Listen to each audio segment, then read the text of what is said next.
بنورنا الدنيا وننشر في الفضاء أملا ونعلي عزم همتنا فمن طلب العلا وصل.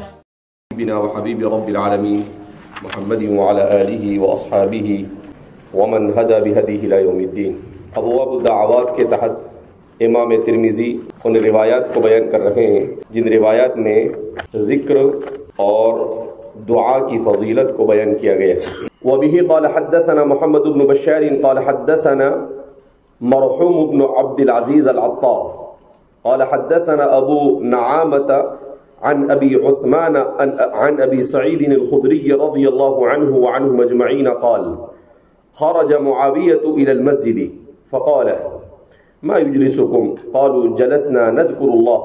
قال الله ما أجلسكم إلا ذلك؟ قالوا والله ما أجلسنا إلا ذاك.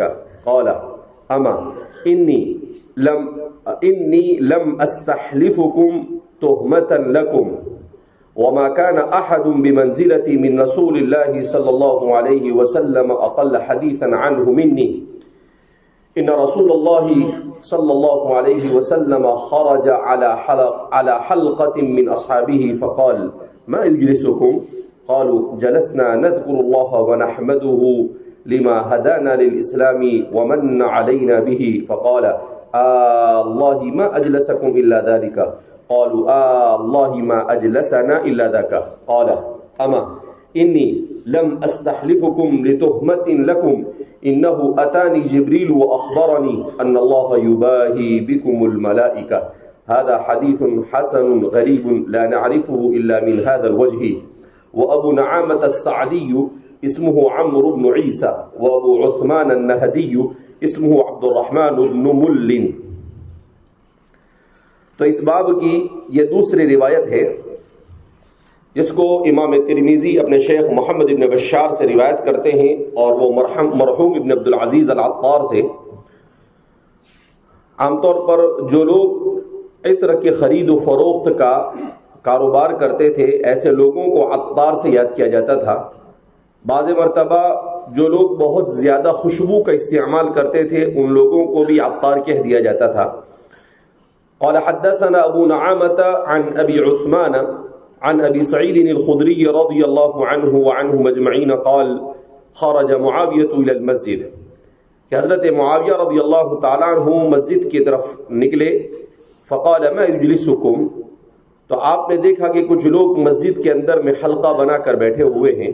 تو آپ نے ان سے سوال کیا کہ یہاں پر تم حلقہ لگا کر کیوں بیٹھے ہو؟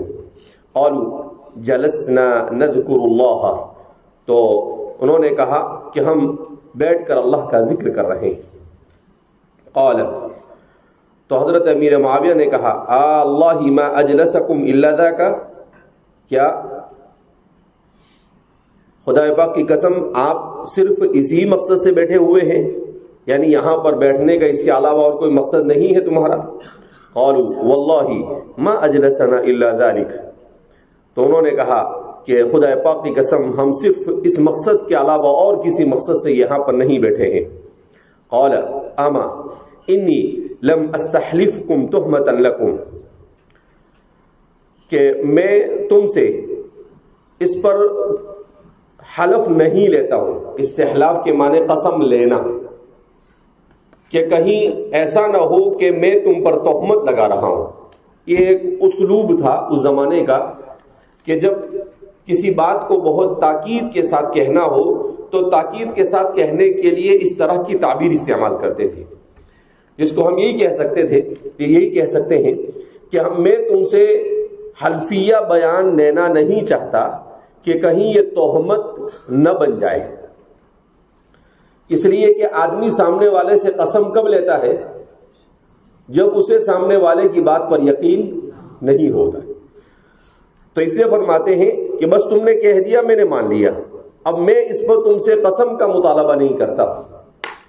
وما كان احد بمنزلتي من رسول الله صلی اللہ علیہ وسلم اقل حدیثا عنه مني. اور کوئی شخص بھی رسول اللہ صلی اللہ علیہ وسلم کے نزدیک اقل حدیثا منی، اس چیز سے زیادہ، اس چیز سے کم مجھ سے جاننے والا نہیں. یعنی اللہ کے رسول صلی اللہ علیہ وسلم کی جس بات کو آپ آگے بیان کر رہے ہیں تو فرماتے ہیں کہ آپ صلی اللہ علیہ وسلم کی اس بات کو میں خوب اچھی طرح جانتا ہوں، جس میں مجھے کسی قسم کا کوئی شک اور شبہ نہیں ہے، اور اچھی طرح یاد ہے. اگرچہ جس وقت آپ نے اس بات کو بیان کیا اس وقت وہاں پر کوئی زیادہ لوگ تھے نہیں، بہت کم لوگ تھے جن کے سامنے آپ نے اس بات کو بیان کیا. ان رسول اللہ صلی اللہ علیہ وسلم خرج علی حلقۃ من اصحابہ، کہ رسول اللہ صلی اللہ علیہ وسلم نکلے اور آپ کے اصحاب کی ایک جماعت نے حلقہ لگایا ہوا تھا. یعنی جیسے تم مسجد میں حلقہ لگا کر بیٹھے ہو، حضرت امیر معاویہ فرما رہے ہیں، اسی طریقے سے وہ لوگ بھی اسی طریقے سے مسجد میں ذکر کا حلقہ لگا کر بیٹھے ہوئے تھے. تو حضور نے ان سے بھی سوال کیا، ما یجلسکم، تم یہاں کیوں بیٹھے ہو؟ قالوا جلسنا نذكر الله ونحمده لما هدانا للاسلام ومن علينا به، کہ ہم یہاں پر اللہ کا ذکر کر رہے ہیں اور اس بات پر اللہ رب العزت کی تعریف کر رہے ہیں اور شکر ادا کر رہے ہیں کہ اس نے ہمیں اسلام کی ہدایت دی اور ہم پر احسان عظیم کیا. تو کہا کہ ہمیں یاد، یعنی اب اس کو حضرات محدثین فرماتے ہیں کہ ہو سکتا ہے وہ حدیث کا مذاکرہ کر رہے ہو سکتا ہے وہ بیٹھ کر کوئی مخصوص ذکر کر رہے ہو، بہرحال کوئی نہ کوئی کسی مقصد سے وہ ایسے بیٹھے تھے جو جس میں ذکر یا تعلیم یا موعظت، ان تینوں میں سے کسی چیز کا دخل تھا. یا تو وہ آپس میں موعظت کر رہے تھے، قرآن کریم کی کسی آیت یا تفسیر کا مذاکرہ کر رہے ہو، یا احادیث مبارکہ کا مذاکرہ کر رہے ہو، یا وہ اللہ کے ذکر میں ہو. تو فرما رہے ہیں کہ ہم نے تو کہا کہ بھئی اللہ نے اسلام کی ہدایت دی، ہم پر احسان کیا، تو ہم اللہ کی تعریف کر رہے ہیں اور اللہ کو یاد کر رہے ہیں. فقال، تو حضور نے بھی ایسا ہی کہا جیسا حضرت امیر معاویہ فرمایا، اللہ ما اجلسکم الا ذالک، اصل میں اللہ تھا لیکن اس کو اللہ ہی کہہ دیا گیا، ایک حمزہ کو دوسرے حمزہ میں ضم کر دیا گیا. اب یہاں پر واو قسم واللہ ہونا چاہیے، لیکن عربی زبان کے اندر میں فصحا میں اس طریقے سے استعمال ہوتا ہے کہ واو کی جگہ پر حمزہ ہی کو لا کر ایک دوسرے میں ضم کر کر اسی کو قسم بنا دیا جاتا ہے. ان کی زبان تھی، وہ جو چاہے کرے اور جو چاہے کر سکتے تھے، اپنے کو اس کا کوئی رائٹ ہے نہیں، اپنے بفات نہیں کرنے کا. ہاں کہ اللہ ما اجلسکم الا ذالک، یا خدا پاک کی قسم تم صرف اس مقصد کے علاوہ کسی اور مقصد سے نہیں بیٹھے ہو. حضور نے بھی تاکید کی، قالوا اللہ ما اجلسنا الا ذالک، کہا اس میں کسی قسم کا کوئی شک نہیں ہو سکتا ہے، خدا پاک کی قسم صرف اللہ کو یاد کرنے کے مقصد سے ہم یہاں بیٹھے ہیں، اللہ کے ذکر کے مقصد سے بیٹھے ہیں، اس کے علاوہ کوئی مقصد ہمارا نہیں ہے. قال اما انی لم استحلفکم لتہمت لکم، بہرحال میں تو تم سے اس پر حلف نہیں لیتا کہ کہیں یہ تہمت نہ بن جائے. بالکل اللہ کے رسول صلی اللہ علیہ وسلم کی سنت کو حضرت امیر معاویہ نے اوپر بھی کیا، اسی طرح کی بات آپ نے بیان کی. اس کے بعد حضور نے فرمایا انہ اتانی جبریل، کہ میرے پاس حضرت جبریل علیہ السلام تشریف لائے، وہ اخبارانی، اور حضرت جبریل علیہ السلام نے مجھے اس بات کی خبر دی ان اللہ یباہی بکم الملائکہ، کہ اللہ ملائکہ کے سامنے تم پر فخر کر رہے ہیں. اللہ ملائکہ کے سامنے تم پر کیا کر رہے ہیں؟ فخر کر رہے ہیں. کیا مطلب؟ کہ جب بندہ دنیا میں اللہ کا ذکر کرتا ہے، بیٹھ کر موعظت اور نصیحت کرتا ہے، اور اجتماعی طور پر کوئی اچھا کام کرتا ہے، تو فرماتے ہیں کہ اللہ اپنے ملائکہ مقرب سے کہتے ہیں کہ اے میرے ملائکہ مقربین، تم نے کیا کہا تھا جب میں نے کہا انی جاعل فی الارض خلیفہ، تو تم نے کیا کہا تھا اتجعل فیہا من یفسد فیہا ویسفک الدماء ونحن نسبح بحمدک ونقدس لک. کہا تھا نا تم نے، کہا دیکھو یہ میرے بندے ہیں، تم نے جو کہا تھا وہ تمہاری بات غلط ہو رہی ہے، اور اللہ کا ذکر کر رہے ہیں، مجھے یاد کر رہے ہیں، یہ قتل و غارت گیری اور فتنہ اور فساد میں مبتلا نہیں ہے، بلکہ یہ مجھے یاد کر رہے ہیں۔ تو فرماتے ہیں کہ ملائکہ کو اللہ رب العزت اس طریقے سے کہہ کر کہتے ہیں کہ دیکھو میرے ان بندوں پر مجھے فخر ہے۔ اب انسان کے لیے اس سے بڑا کیا مقام ہو سکتا ہے کہ اللہ اپنے مخلوق مقرب ملائکہ مقرب کے سامنے پراؤڈ کے ساتھ اور فخر کے ساتھ کہے کہ میرے ان بندوں پر مجھے فخر ہے کہ وہ ان دنیا کی ساری ظاہری چمک دمک کو چھوڑ کر میرے ذکر کے اندر میں کیا ہے، مشغول ہے۔ تو یہ کام بڑا کٹھن ہوتا ہے، آسان نہیں ہوتا ہے تو آسان، جیسا کہ میں نے کل کہا، لیکن اس کا کرنا اتنا آسان نہیں ہوتا ہے۔ اس کے لیے انسان کو اپنی خواہشات کو دبانا پڑتا ہے، اس کے لیے انسان کو اپنی خواہشات کو قربان کرنا پڑتا ہے، اور اپنے نفس پر بوجھ بن کر اپنے نفس کو دبا کر پھر انسان اللہ کے ذکر میں مشغول ہوتا ہے۔ تو فرماتے ہیں کہ ایسے موقع پر اللہ کو بھی خوشی ہوتی ہے، اور اللہ رب العزت ملائکہ کے سامنے فخر سے کہتے ہیں کہ دیکھو یہ میرے بندے ہیں جو اپنے مقصد تخلیق میں لگے ہوئے ہیں، جو کس میں لگے ہوئے ہیں کہ جس مقصد سے میں نے انہیں دنیا میں بھیجا ہے وہ اس مقصد میں مشغول ہے۔ اس لیے بندے کو کوشش کرنی چاہیے کہ وہ کثرت سے اللہ کا ذکر کرے، اپنے آپ کو ذکر اللہ کا عادی بنانا چاہیے۔ اٹھے بیٹھے کوئی، اس کے لیے میں بارہا کہتا ہوں کہ کوئی مشقت اٹھانے کی ضرورت نہیں، صرف آدمی سبحان اللہ الحمدللہ اللہ اکبر کرتا رہے، اس کے علاوہ اس کو اور کون سی کائنات جا کر اس کو کھوجنی کی ہے، کچھ بھی کرنا نہیں۔ امام ترمذی فرماتے ہیں کہ حدیث حسن غریب، یہ حدیث حسن اور غریب ہے کہ سند کے اعتبار سے حسن ہے اور لفظ کے اعتبار سے غریب ہے، لا نعرفه الا من هذا الوجه، اور اسی سند سے یہ حدیث ہم تک پہنچی ہے۔ وہ ابو نعامہ السعدی، ابو نعامہ کے نام سے جو راوی گزرے ہیں سند میں، اصل میں ان کا نام ہے عمرو بن عیسیٰ، اور ابو عثمان النہدی کے نام سے جو راوی گزرے ہیں ان کا نام ہے عبد الرحمن ابن مل۔ تو راوی کے نام کے سلسلے میں جو کنفیوژن ہو سکتا تھا، جو شبہ ہو سکتا تھا، آپ نے کیونکہ صرف ان کی کنیت ذکر کی گئی تھی، اس وجہ سے آپ نے ان دونوں کے نام ان کے والد کے نام کے ساتھ ذکر کیے۔ باب ما جاء فی القوم یجلسون ولا یذکرون اللہ، یہ باب اس کے بیان میں کہ جو لوگ بیٹھے رہے اور اللہ کا ذکر نہ کرے۔ آج پوری دنیا میں ایسی ہی مجلسیں لگتی ہیں۔ اب یہ مجلس اللہ کے لیے اللہ کی ناراضگی کا کیسے سبب بنتی ہے اس کو بیان کر رہے ہیں۔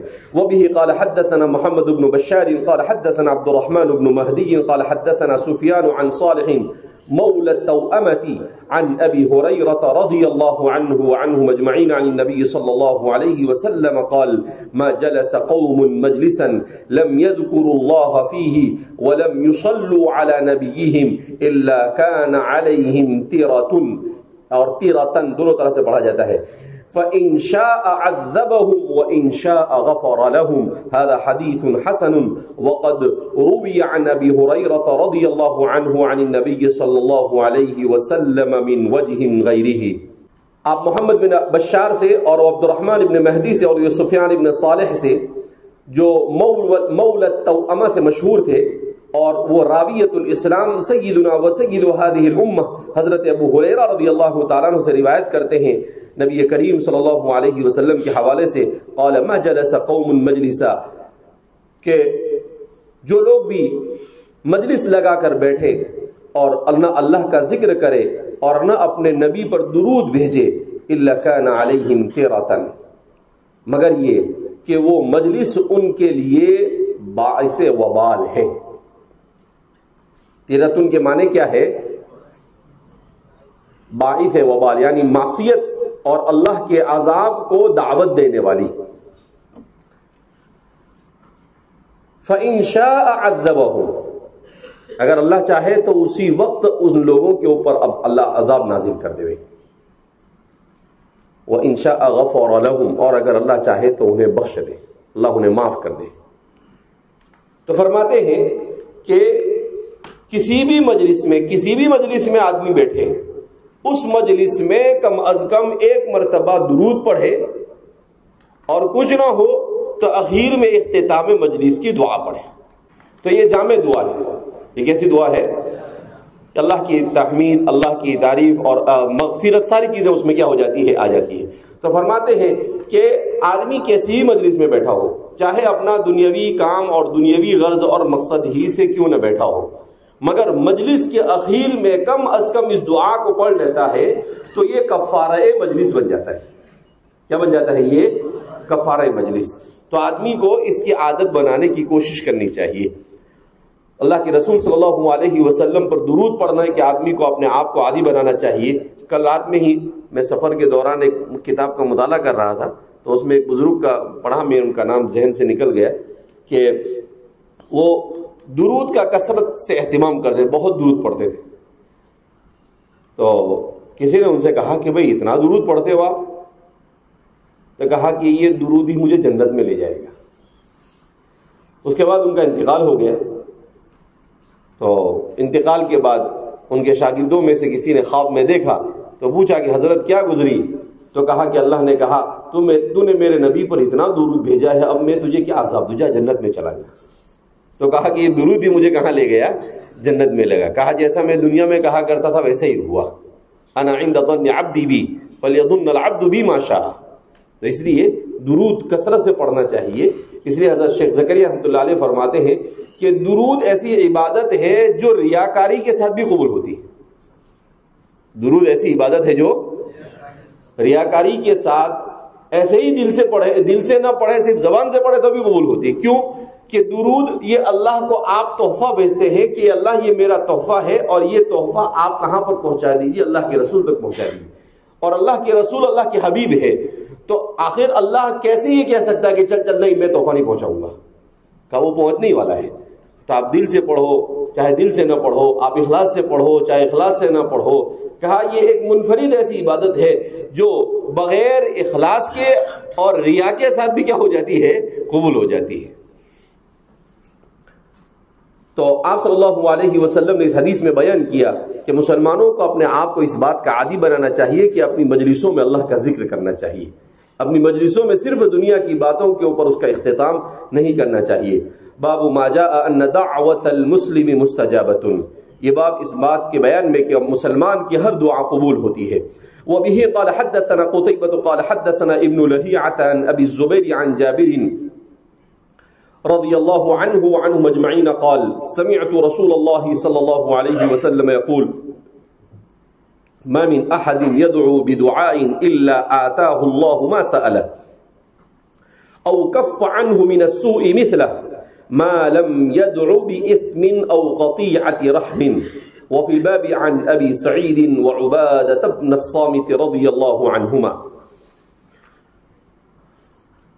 امام ترمذی اپنے شیخ قتیبہ سے اور وہ ابن لہیعہ سے اور وہ ابو زبیر سے اور وہ حضرت جابر بن عبداللہ رضی اللہ تعالیٰ عنہ سے روایت کرتے ہیں کہ میں نے رسول اللہ صلی اللہ علیہ وسلم کو یہ فرماتے ہوئے سنا ما من احد يدعو بدعاء کہ جو شخص بھی دعا کرتا ہے الا آتاہ اللہ ما سأل تو اللہ اسے یا تو وہ چیز عطا کر دیتا ہے جس کا اس نے سوال کیا، او یا کف عنہ من السوء مثلہ اللہ اس سے اسی جیسی کسی بڑی مصیبت کو ٹال دیتا ہے، روک دیتا ہے. اس پر کوئی مصیبت، کوئی پریشانی، کوئی بیماری، کوئی آزمائش آنے والی تھی، اللہ اسے کیا کر دیتا ہے؟ روک دیتا ہے. ما لم یدع بإثم جب تک کہ وہ اللہ سے کسی گناہ کی دعا نہ کرے یا قطع رحمی کی دعا نہ کرے تو وہ اللہ قبول نہیں کرتا ہے. تو حدیث پاک میں اللہ کے رسول صلی اللہ علیہ وسلم ارشاد فرماتے ہیں کہ انسان کا کام ہے دعا کرنا. اسی لیے ہمارے علماء نے لکھا ہے کہ آدمی ادعیہ مأثورہ کو کثرت سے یاد کرے، اور اللہ کے رسول صلی اللہ علیہ وسلم سے جن الفاظ میں دعا منقول ہے انہی الفاظ میں کرنا یہ سریع الاجابہ ہے. یہ اجابت کے زیادہ قریب ہوتا ہے کہ قبول ہو جاتا ہے کیونکہ اللہ کے رسول کے الفاظ ہوتے ہیں. تو دعا کا اہتمام ہونا چاہیے. اب فرماتے ہیں کہ کبھی ایسا ہوتا ہے کہ آدمی دعا کرتا ہے مگر اس کے باوجود بھی اس کو جو دعا کرتا ہے وہ چیز اسے ملتی نہیں. اب جب نہیں ملتی ہے تو انسان مایوس ہو جاتا ہے کہ یار روز کرتا ہوں 1 سال سے کچھ قبول ہی نہیں ہوتی. تو فرماتے ہیں کہ اس سے مایوس نہیں ہونا چاہیے. مایوسی یہ مومن کے دل میں جمع نہیں ہونی چاہیے. اللہ سے تو کبھی مایوس نہیں ہونا چاہیے. کیوں؟ تو فرماتے ہیں کہ کبھی ایسا ہوتا ہے کہ اللہ رب العزت جو مانگتا ہے وہ نہیں دیتا ہے، لیکن اس جیسی کوئی بڑی مصیبت اس پر آنے والی ہوتی ہے، اللہ اس دعا کی برکت سے اسے ٹال دیتا ہے. جیسے بندے نے دعا کی کہ اللہ مجھے گھر چاہیے، گھر ہی نہیں ہے، کرائے کے گھر میں رہتا ہوں، اب وہ مل ہی نہیں رہا ہے، تو اللہ رب العزت اس کے حق میں وہ بہتر نہیں ہے، جسے وہ نہیں سمجھتا ہے اللہ سمجھتے ہیں. تو اس پر کوئی مصیبت آنے والی ہے، اس کے بیوی پر، بچوں پر، اس پر کوئی بہت بڑی بیماری آنے والی، اللہ اس دعا کی برکت سے اسے ٹال دیتا ہے. اب بندے کو اس کا علم نہیں ہوتا ہے. تو اس لیے فرماتے ہیں کہ مایوس نہیں ہونا چاہیے. بعض روایتوں میں تیسری بات بھی بیان کی گئی ہے کہ کبھی اللہ ایسا ہوتا ہے نہ کسی مصیبت کو ڈالتا ہے، نہ جو مانگتا ہے وہ دیتا ہے، بلکہ اسے آخرت کے لیے ذخیرہ کر دیتا ہے. جب بندہ اللہ کے پاس جائے گا تو اللہ اس کو اس کا اجر دے گا کہ میرے بندے تو نے فلاں دعا مانگی تھی، یہ اس کا بدلہ ہے. تو فرماتے ہیں کہ وہ اتنا عظیم اجر ہوگا کہ بندہ کہے گا کہ اللہ کاش کہ تو نے دنیا میں میری ایک بھی دعا قبول نہ کی ہوتی اور سب کا اجر مجھے یہیں پر مل جاتا. تو بندے کو مایوس نہیں ہونا چاہیے، اس کو مسلسل دعا میں کیا ہونا چاہیے؟ لگا رہنا چاہیے. اللہ رب العزت کو پسند ہے کہ بندہ اللہ سے کیا کرتا رہے؟ مانگتا رہے. وبه قال حدثنا محمد بن مرزوق قال حدثنا عبيد بن واقد قال حدثنا سعيد بن عطية الليثي عن شهر بن هوشب عن أبي هريرة رضي الله عنه وعنهم أجمعين قال قال رسول الله صلى الله عليه وسلم من سره أن يستجيب الله له عند الشدائد والكرب فليكثر الدعاء في الرخاء. هذا حديث غريب. اپنے شیخ محمد بن مرزوق سے امام ترمذی رحمہ اللہ روایت نقل کرتے ہیں، اور وہ عبید ابن واقد سے، اور وہ سعید ابن عطیہ اللیثی سے، اور وہ شہر ابن حوشب سے، اور وہ راویۃ الاسلام حضرت ابو ہریرہ رضی اللہ تعالیٰ عنہ سے روایت کرتے ہیں. اور اللہ کے رسول صلی اللہ علیہ وسلم نے ارشاد فرمایا من سرہ ان یستجیب اللہ عند الشدائد والکرب فلیکثر الدعاء فی الرخاء. جو بندہ یہ چاہے کہ اللہ مصائب اور پریشانیوں کے موقع پر اس کی دعا کو قبول کرے تو وہ چاہیے کہ وہ اپنی اچھی حالت میں اللہ سے دعا کرتا رہے. کیا مطلب؟ کہ جب نارمل حالات ہو، کوئی مصیبت، کوئی پریشانی، کوئی غم، کوئی چیز نہ ہو، رخا کہتے ہیں اچھی حالت، کسی قسم کی پریشانیوں سے دور ہو. کہا ایسے موقع پر جب بندہ اللہ سے دعا کرتا ہے اور وہی بندہ کثرت سے دعا کرتا ہے اور پھر وہی بندہ مصائب پر دعا کرتا ہے تو اللہ جلدی قبول کرتا ہے. کیوں؟ اس لیے کہ عام طور پر بندہ اللہ کو شدائد میں یاد کرتا ہے، رخا میں یاد نہیں کرتا ہے. جب اچھی حالت ہو تو انسان کیا کہتا ہے؟ ٹینشن نہیں ہے، تو ایسا سمجھتا ہے کہ ٹینشن نہیں ہے اور آنے والا بھی نہیں ہے، جبکہ ایسا ہوتا نہیں ہے. دنیا میں رہے اور ٹینشن نہ آئے یہ ناممکن ہے. اس لیے کہ یہ دنیا دار الابتلاء، جس کا دوسرا ترجمہ ہے دار الٹینشن. اس کا دوسرا ترجمہ کیا ہے؟ دار الٹینشن. کہ یہاں پر تو مصائب آنا ہی ہے، اللہ نے کوئی تیرے کو جنت میں بھیجا نہیں ہے جو یہ سمجھے کہ کچھ ہوتا نہیں. دنیا میں ہر انسان کے ساتھ اس کے اعتبار سے اللہ مصیبت دیتا ہے. کل حضرت اسید ابن حضیر کی روایت پڑھتے پڑھتے آپ کے پاس پڑھا کر گیا، پھر ایک عجیب بات دل میں آئی. میں نے کہا اسید بن حضیر اتنے ذہین تھے، اس کے باوجود بھی ان کو اللہ کے رسول صلی اللہ علیہ وسلم نے عامل نہیں بنایا، تو ایسا کیوں؟